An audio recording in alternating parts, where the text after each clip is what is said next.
Hey guys, this is Allie from GoSeekExplore.com, and in this video I'm going to go over the difference between adapters and converters and how to use your appliances and electronics when you're traveling overseas.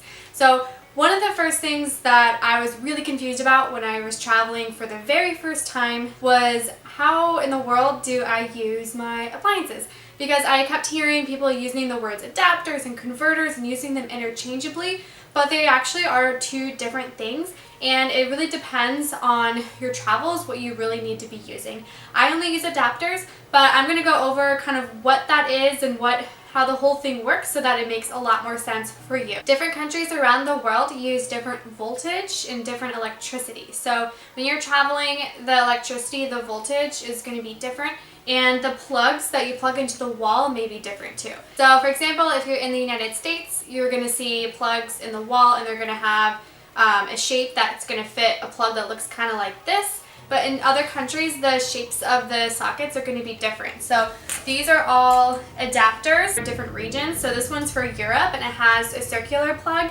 This one's for China and it works in some other countries as well. And this looks similar to the US except it has, they're angled and not straight.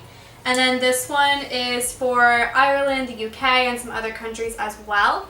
So basically what you do is when you're traveling, you just put this on your plug and then you plug it into the wall, and then it literally just makes whatever appliance you're using capable to be plugged in. But the thing you want to keep in mind is that the voltage is going to be different around the world, so your appliance needs to match the voltage of the country that you're traveling to. So if you're traveling in the US, the voltage is 120 volts. If you're in most parts of Europe, it's usually 220. You just quick Google search and it tells you. So it just kind of depends where you're traveling and what the voltage is. And then how to make sure your appliances are compatible is to check the actual appliance itself. So if you're on the plug, you'll notice the little instructions right here. This one says the input is 100 to 240 V. That means that this will work anything in the range from 100 to 240 volts. So if I'm going to Europe and I know that where I'm going in Europe is 220 volts, I can use this because it fits within that range. All I need to do is get my Europe adapter, put it on, and then I can plug it in and it will work totally normal.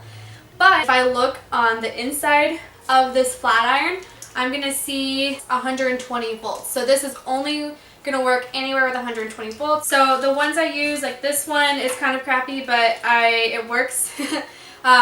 This one is 100 to 240. That's usually the range that you'll see. Now, converters. So converters will literally convert the energy of your appliance to whatever the electricity is for that country. So if I wanted to get a converter, I could probably use it with my flat iron and I would probably be okay.